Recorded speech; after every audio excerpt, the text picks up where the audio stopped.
Karibu mwanafunzi wa darasa la 5, la 6 na la 7 katika somo letu la hesabu.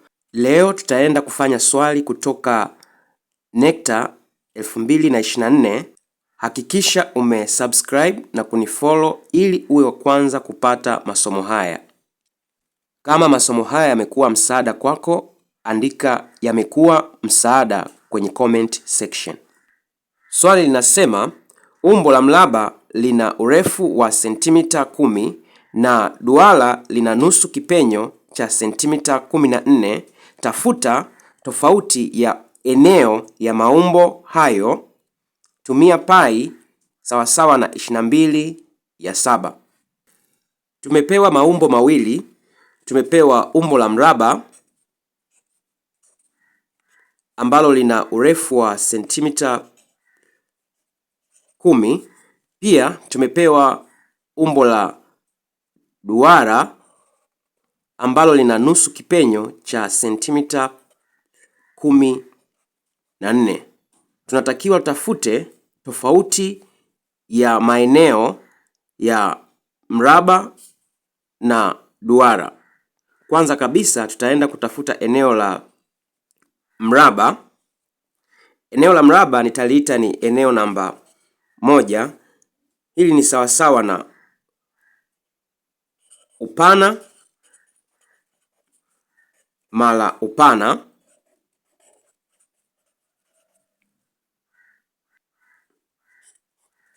Hii ni sawasawa na upana tumepewa sentimita 10, itakuwa 10 mara 10, tutapata ni sawasawa na sentimita za eneo 100. Twende tutafute eneo la duara. Eneo la duara nitaliita eneo namba 2 ambalo ni sawasawa na pai r kipeo cha pili, lakini nusu kipenyo ni sawasawa na sentimita 14. Twende tutafute eneo. Tumeambiwa tutumie pai 22/7. Eneo namba 2 ni sawasawa na 22/7 mara 14 mara 14. Twende turahisishe kwa tebo ya 7. Kwa 7 1, kwa 7 2, 22 mara 2 44, 44 mara 14. Hii ni sawasawa na 616. Kwa hiyo eneo namba 2 ambalo ni eneo la duara ni sawasawa na sentimita za eneo 616. Lakini tunahitaji kutafuta tofauti ya maeneo haya mawili. Tofauti ya maeneo nitaita ni eneo T, ambayo hii ni sawasawa na eneo namba 2 toa eneo namba 1.